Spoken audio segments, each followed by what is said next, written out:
ប្រិយមិត្តអ្នកស្ដាប់ Visual SBS ខ្មែរជាទីគោរពចា៎ថ្ងៃនេះនាងខ្ញុំនឹងចែករំលែកតកតងទៅនឹងបទពិសោធន៍និងដំណើរជីវិតនៅប្រទេសអូស្ត្រាលីដើម្បីក្លាយទៅជាចុងភៅជំនាញម្នាក់ចា៎ហើយភ្ញៀវកិត្តិយសរបស់នាងខ្ញុំថ្ងៃនេះគឺមានប្អូនសំរិទ្ធបូវិហរសាល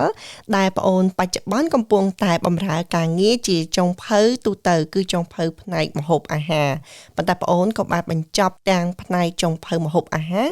និងផ្នែកចុងភៅខាងធ្វើបង្អែមផងដែរចា៎ជំរាបសួរប្អូនវិសាលបាទជំរាបសួរបង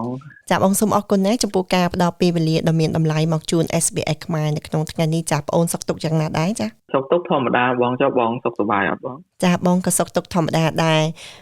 បន្ទាប់ពីការសិក្សារយៈពេលច្រើនឆ្នាំមកបងអូនក៏កំពុងបំពេញកិច្ចការងារអញ្ចឹងក៏សប្បាយរីករាយនឹងកិច្ចការងារឬក៏មានផលលំបាកដែរឬយ៉ាងណាទេបច្ចុប្បន្ននេះចាបាទបងហ្នឹងហើយបន្ទាប់ពីបានសិក្សាបញ្ចប់ការសិក្សាមកបានចូលបម្រើការងារអាចប្រព្រឹត្តទៅបានបងមានថ្ងៃខ្លះក៏ឡើងទៅថ្ងៃខ្លះក៏ចុះទៅតាមធម្មតាបងចានឹងជាជីវិតធម្មតារបស់យើងចាជាជីវិតធម្មតារបស់ចុងភៅក៏ដូចជាជីវិតធម្មតារបស់អ្នកទូទៅផងដែរវិសាសំណួរដំបូងដែលបងចង់សួរទៅកាន់ប្អូនថាតើអ្វីទៅដែលជាកត្តាជំរុញលើកទឹកចិត្តឲ្យប្អូនចង់ធ្វើជាចុងភៅជំនាញដូចជាសប្តាហ៍ថ្ងៃនេះចាបាទបងអរគុណបងដំបូងឡើយខ្ញុំតាំងពីទូចមកខ្ញុំចូលចិត្តមើលម៉ាក់គាត់ធ្វើម្ហូបព្រោះជាស្រ័យគ្រួសារខ្ញុំជាពិសេសម៉ាក់គាត់ចូលចិត្តធ្វើម្ហូបតាំងពីដើមហ្មងដូចថាគាត់អត់ចូលចិត្តទៅហូបខាងក្រៅទេព្រោះគាត់ចូលចិត្តម្ហូបចម្អិនម្ហូបដូចថាបើគាត់ចង់ហូបអីក៏អត់ទៅក្រៅគាត់ទិញមកខុបខ្លួនឯងនៅផ្ទះអញ្ចឹងហ្មងហើយក៏ចូលចិត្ត decoration ម្ហូបអីអញ្ចឹងដល់អញ្ចឹងទៅតាំងពីទូចមកខ្ញុំចូលចិត្តដូចថាមើលគាត់ប៉ុន្តែគាត់របៀបគាត់ចេះរបៀបមនុស្សចាស់បងដូចថាការតែងចានតែងអីអញ្ចឹងគាត់របៀបកាត់ម្ទេសកាត់ក្រូចឆ្មាគាត់យកកាត់ការ៉ុតកាត់អីយកមកតែងអញ្ចឹងតែអាហ្នឹងវាធ្វើដូចថាបដោះចិត្តយើងតាំងពីក្មេងមកដោយសារយើងចូលចិត្តមើលគាត់យូរទៅធ្វើឲ្យយើងចង់ចេះអ្វីដូចគាត់ហើយចង់ដូចថាកែច្នៃអា skill គាត់ហ្នឹងដូចថាឲ្យ update ជាងមុនអញ្ចឹងណាបងដល់អញ្ចឹងទៅបានគាត់បញ្ជូនខ្ញុំមកទៅក៏ខ្ញុំជ្រើសរើសយក skill ហ្នឹងមកអញ្ចឹងទៅបងចាអញ្ចឹងមានន័យថាកត្តាដែលធ្វើឲ្យប្អូនមានចំណង់ចំណូលចិត្តមកផ្នែកចម្អិនម្ហូបអាហារនេះគឺដោយសារតែការជំរុញលើកទឹកចិត្តពីអ្នកម្ដាយមានអ្នកម្ដាយជាគំរូចាចុះតកតងទៅនឹងដំណើរការនៃការសិក្សាវិញម្ដងជាទូទៅអ្នកដែលចូលចិត្តផ្នែកចម្អិនម្ហូបអាហារក៏មិនប្រកាសថាពួកគាត់នឹងមកអង្គុយនៅក្នុងថ្នាក់សិក្សាដើម្បីអាចខ្លាយទៅជាចុងភៅជំនាញដែរប៉ុន្តែចំពោះប្អូនគឺមានការលើកទឹកចិត្តពីម្ដាយដោយសារឃើញភាពជាគំរូរបស់គាត់ហើយក៏ចំណាយពេលវេលាអង្គុយនៅក្នុងថ្នាក់រហូតដល់បានសិក្សារយៈពេលច្រើនឆ្នាំមកទៀតតើដំណើរការនៃការសិក្សានោះវាយ៉ាងណាដែរទៅចា៎បាទបងដំណើរការនៃការសិក្សានោះ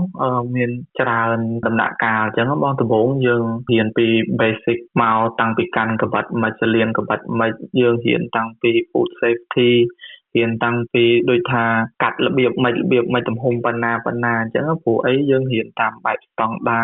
មានក្បួនច្បាប់ត្រឹមត្រូវអញ្ចឹងដូចមិនមែនហូមឃុកយើងចេះតែកាត់តគ្នាអញ្ចឹងទៅបើយើងនៅនេះយើងរៀននៅក្នុងសាលាមានបែបមានបទតាមដែលគ្រូដាក់ឲ្យមកអញ្ចឹងពេលរៀនមានម៉ោងមេរៀននិងម៉ោង practical ឬម៉ោងប្រតិបត្តិការអញ្ចឹងបងពេលយើងរៀនមេរៀនហើយយើងរៀនពីដូចថ្ងៃហ្នឹងយើងរៀនពីសាច់គោអញ្ចឹងទៅថ្ងៃហ្នឹងយើងយកសាច់គោហ្នឹងយកមកចម្អិនហើយសាច់គោហ្នឹងគេរបៀបចិញ្ចឹមគោមិនគេឲ្យសាច់គោណាឲ្យស៊ីស្មៅអីសាច់គោដូច Wagyu អញ្ចឹងគេឲ្យផឹកប៊ីយ៉ាគេឲ្យអីដើម្បីឲ្យមានជាតិខ្លាញ់នៅក្នុងសាច់អីអញ្ចឹងយើងរៀនពីសាច់ឬឧទាហរណ៍ថាសាច់គោហ្នឹងហើយថ្ងៃល្ងាចឡើងឬក៏ពេលតាម schedule ដែលគ្រូដាក់ឲ្យអញ្ចឹងយើងត្រូវចូលផ្លាស់កៅអៅចូលទៅធ្វើ practical ផ្ទាល់ហ្មងយើងយកសាច់គោហ្នឹងទៅចម្អិនជា steak ឬក៏ជាអីអញ្ចឹងហើយថ្ងៃខ្លះយើងត្រូវទៅចូល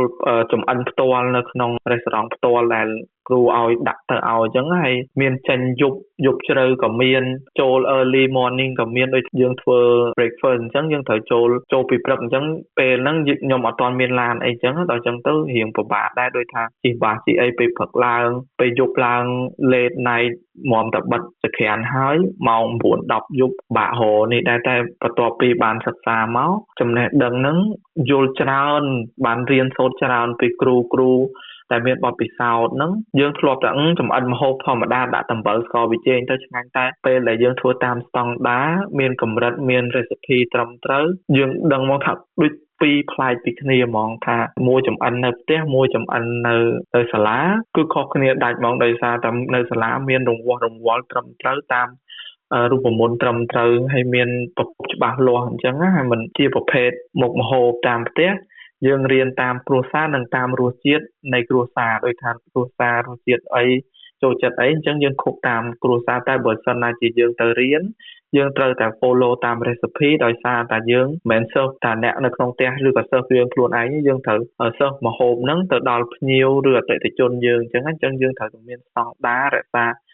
ស្តង់ដារហ្នឹងធ្វើម៉េចខុបថ្ងៃណាឲ្យគាត់រសជាតិហ្នឹងនៅតែថេររហូតអញ្ចឹងបងបាទចាការសិក្សាគឺពិតជាមានលំដាប់លំដោយដើម្បីធ្វើឲ្យចុងភៅម្នាក់ហ្នឹងខ្លាយទៅជាចុងភៅដែលមានវិជ្ជាជីវៈមួយត្រឹមត្រូវចាពីព្រោះសុវត្ថិភាពម្ហូបអាហារនិងរសជាតិត្រូវតាមល្អជានិច្ចដើម្បីរក្សានៅសុវត្ថិភាពសម្រាប់អ្នកហូបអាហារនឹងផងដែរចាវិសាលមួយទៀតនៅពេលដែលប្អូន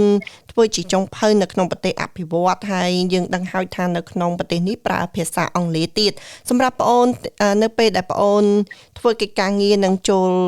រួមនៅក្នុងផ្នែកផ្ដល់សេវាកម្មម្ហូបអាហារអ្វីដែលជាការលំបាកខ្លាំងបំផុតសម្រាប់ប្អូនតើប្អូនមានចំណុចនឹងដែរឬទេចា៎ដំបូងផ្ទាល់និយាយចាប់ផ្ដើមតាំងពីរៀនមកគឺរៀងពិបាកដែរបងព្រោះដោយសារតែភាសាអង់គ្លេសជាភាសាទី2របស់យើងអញ្ចឹងណាហើយណាមួយយើងនៅស្រុកខ្មែរក៏យើងអត់សូវភាសាអង់គ្លេសចំពោះលើចំណីអាហារអញ្ចឹងដល់អញ្ចឹងទៅយើងមកនេះដូចថាវាថ្មីហើយណាមួយបើនៅស្រុកខ្មែរខ្ញុំរៀនភាសាអង់គ្លេសរបៀបជាអាមេរិកដល់ពេលយើងមកនេះយើងប្រើភាសា British អញ្ចឹងទៅដោយពាក្យឧទាហរណ៍ថាជីវ៉ាន់ស៊ុយនៅនេះគេហៅ coriander តែនៅស្រុកខ្មែរគេហៅ cilantro ហើយដល់ពេល spring onion ដូចស្លឹកខ្ទឹម spring onion នៅស្រុកខ្មែរគេហៅកាលៀនអីចឹងទៅដល់ចឹងទៅរៀងវល់តិចបងដំបូងអាឆ្ពោះចំពោះភាសាតែដល់យូរទៅយើងស៊ាំទៅហើយមួយទៀតអ្វីដែលប្រឈមមុខពិបាកខ្លាំងបំផុតពេលបានមកធ្វើចុងភៅហ្នឹងគឺធ្វើការ working long hour shift បងថ្ងៃខ្លះបើសិនណាជាយើងមាន catering ឬក៏ដាច់ឬក៏អីអញ្ចឹងយើងត្រូវអត់មានមនុស្សធ្វើការយើងត្រូវទទួលខុសត្រូវធ្វើការហ្នឹងដូចថាវាហួសកម្លាំងយើងមានណាតែដោយសារតែចិត្តស្រឡាញ់យើងនៅតែពេញចិត្តធ្វើនឹងប៉ុន្តែគ្រាន់តែហត់អញ្ចឹងឯងបងចាយល់ណាស់ចាដោយសារតម្រូវការនៅក្នុងកន្លែងការងារហ្នឹងគឺត្រូវការចុងភៅជាចាំបាច់នៅពេលដែលឮវិសារៀបរាប់បែបនេះមកខ្ញុំក៏អាចស្រមៃឃើញថានៅក្នុងកិច្ចការងារហ្នឹងក៏វាមានអាចថាជាសម្ពាធឬក៏ធ្វើឲ្យប្អូនហ្នឹងមានអារម្មណ៍ stress ដែរថាតើនៅពេលដែលមានកត្តាបែបហ្នឹងកើតឡើងប្អូនដោះស្រាយវាដោយរបៀបណាទៅជាពិសេសនៅក្នុងពេលដែលផ្ដល់សេវាកម្មហើយជាពិសេសក្នុងពេលដែលមានភាពរវល់ច្រើនគឺក្នុងម៉ោងដែលរវល់ចាតើប្អូនដោះស្រាយវាដោយយ៉ាងណាចា៎បាទបងអរគុណសម្រាប់សំណួរពេលដែលម៉ោងដែលដាច់បំផុតឆ្លងតាមបទពិសោធន៍ដែលខ្ញុំបានរៀនបដានិងធ្វើការបដាបម្រើការងារបដាមកដល់ថ្ងៃនេះខ្ញុំបានមានបទពិសោធន៍ខ្លះពេលដែលយើងរវល់សំខាន់បំផុតពេលគ្រប់គ្រងចក្រានត្រូវតែធ្វើ preparation ណាបងដូចកាត់បន្លែកាត់អីវ៉ាន់ត្រៀមអីវ៉ាន់ទុកឲ្យអស់ដើម្បីឧទាហរណ៍ថាយើងដឹងថា on weekend យើងដាច់ខ្លាំងអញ្ចឹងយើងត្រូវតែ prepare បន្លែសាច់ហើយនឹងអ្វីៗដែលយើងត្រូវប្រើអញ្ចឹងយើងត្រូវតែកាត់ឲ្យហើយរៀបចំទុកឲ្យហើយស្រេចតែហ៊ានតែ prep នឹងអត់គ្រប់គ្រាន់ទេយើងរវល់ថាពេលយើងធ្វើ service យើងរត់មកកាត់អីវ៉ាន់អាហ្នឹង pressure ហ្មងអញ្ចឹងយើងត្រូវធំបំផុតចុងភៅគឺត្រូវធ្វើអា preparation ហ្នឹងឲ្យបានគ្រប់គ្រាន់សម្រាប់បំពេញអាពេល during service time ហ្នឹងតែអញ្ចឹងទៅអាហ្នឹង cut down the stress មួយហើយមួយទៀតយើងត្រូវ communicate ជាមួយ team យើងឲ្យបានជិតស្និទ្ធបំផុតហើយជាពិសេសពេលយើងដែល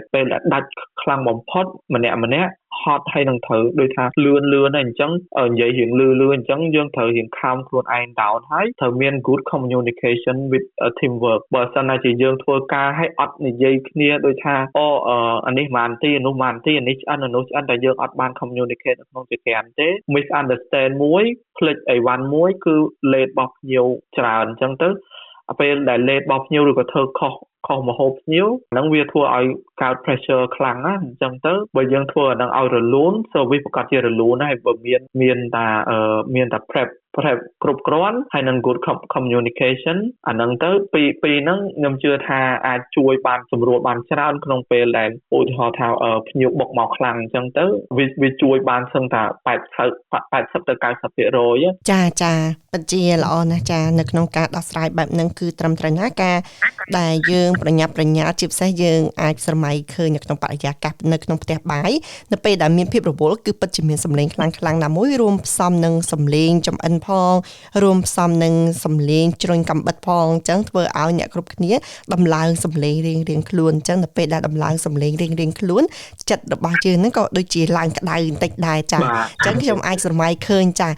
ឡូវយើងនិយាយថាពីបរិយាកាសហ្នឹងក៏វាមានពេលវេលាណាដែលល្អដែរខ្ញុំជឿជាក់អញ្ចឹងតែម្ដងព្រោះវាជាការងារដែលយើងសប្បាយរីករាយសម្រាប់វិសាលថាតើពេលណាទៅគឺជាពេលវេលាដ៏ល្អមែនទែននៅក្នុងផ្ទះបាយសម្រាប់វិសាលចាពេលវេលាដែលល្អបំផុតនោះសម្រាប់ខ្ញុំពេលដែលយើងធ្វើម្ហូបជាពិសេសដែលយើងចេញ menu ថ្មីដោយខ្លួនយើងផ្ទាល់យើងទៅសេ recipe ដែលខ្លួនយើងផ្ទាល់ហើយចេញយកទៅយើងយកទៅ serve ភ្ញៀវដូចsometimes ខ្ញុំមាន special menu អញ្ចឹងទៅយកទៅភ្ញៀវម្នាក់2នាក់3នាក់4នាក់យើងសួរ feedback គេ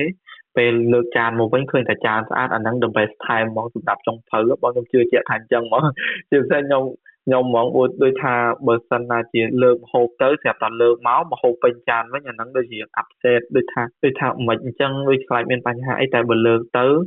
ម្ហូបទៅលើកចានមកវិញស្អាតអាហ្នឹង the best feeling ហ្មងបងនៅក្នុងចក្រា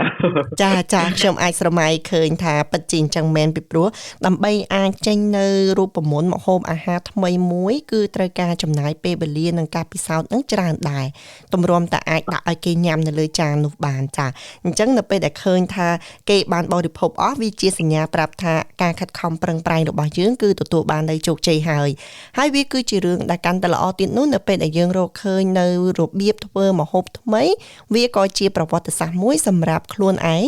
និងបន្សល់ទុកឲ្យអ្នកក្រោយទៀតអញ្ចឹងគឺជារឿងមួយដែលល្អខ្លាំងណាស់ចាវិសាលចុងក្រោយនេះតើបងអូនមានសារអ្វីទៅផ្ដល់ជូនទៅកាន់បងប្អូនដែលមានបំណងឬក៏ក្តីស្រមៃចង់ខ្លាយទៅជាចុងភៅដូចបងអូននៅប្រទេសអូស្ត្រាលីនោះចាបាទបងជាចុងក្រោយខ្ញុំមាន clear មួយចំនួនដូចថាផ្ដាំផ្ញើដល់បងប្អូនដែលគាត់មានបំណងចង់ខ្លាយជាចុងភៅឬក៏កំពុងតែសិក្សាក្នុងវិស័យម្ហូបអាហារនឹងក្តីសូមកុំបោះបង់ក្នុងក្តីសម័យបើយើងស្រឡាញ់ម្ហូបណាយើងត្រូវតែសំលៀងកំបិតឲ្យស្រួចទៅផ្លូវនោះបើយើងស្រឡាញ់ម្ហូបខ្មែរយើងត្រូវរៀនត្រូវផ្ដល់យើងស្វែងយល់ឲ្យច្បាស់នៅក្នុងម្ហូបខ្មែរឧទាហរណ៍ថាបើសិនណាជាយើងចូលចិត្តម្ហូបអឺរ៉ុបយើងត្រូវតែរៀនពីបាតគ្រឹះរហូតទៅដល់ស្រាវជ្រាវតាមម្ហូបតាមតំបន់តាមអីអញ្ចឹងដើម្បីយើងមានបទពិសោធន៍ច្រើនណាចំពោះខ្ញុំគិតថាការរៀនពីសាលាជាមួយផ្នែកធំចំពោះចំណេះដឹងនៅក្នុងសភៅតែចំណេះធ្វើគឺមកពី experience យើងរៀនពីអ្នកដទៃច្រើនបំផុតពេលយើង practice ទៅធ្វើការជាមួយចុងភៅធំយើងត្រូវដាក់ខ្លួនស្ដាប់គាត់ត្បិតម្នាក់អត់មានអ្នកណាចេះជាងអ្នកណាទេគឺសិតតែចេះទាំងអស់ពេលចូលបម្រើការងារអញ្ចឹងទៅគ្រាន់តែថាគេចេះផ្នែកនេះយើងចេះផ្នែកនេះអ្នកដទៃចេះផ្នែកនេះយើងត្រូវតែដាក់ខ្លួនបន្តិចដើម្បីសិក្សាពីម្នាក់ហ្នឹងអញ្ចឹងទៅដើម្បីឲ្យសម្រេចក្តីសម័យរបស់យើងអញ្ចឹងបងតែឲ្យមួយទៀតឧទាហរណ៍ថាយើងស្រឡាញ់ក្នុងចុងភៅវិស័យចុងភៅម្ហូបអាហាររបស់ខ្មែរយើងចឹងត្រូវតែប្រកាន់គោលចំហធ្វើអ្វីកុំឲ្យឃ្លៀងឃ្លាតពីម្ហូបខ្មែរដល់ទៅពេលយើងច្បាស់ពីម្ហូបខ្មែរទៅបានយើងអាចបំបែកពីម្ហូបខ្មែរទៅម្ហូបអីដទៃផ្សេងបានទៀតចាអរគុណណាវិសាបច្ចុប្បន្នក្បាស់ក្បាយនឹងជាសារដ៏ល្អណាស់ទៅកាន់អ្នកដែលចង់ខ្លាយទៅជាចុងភៅចំនួនក្រោយចាវិសាលបងសូមជម្រាបលាបងអូនតែប៉ុណ្្នេះសិនហើយបងសូមអរគុណម្ដងទៀតចំពោះការផ្ដល់ពេលវេលានៅក្នុងថ្ងៃនេះចាបាទអរគុណបងជម្រាបលាបងចាជម្រាបលា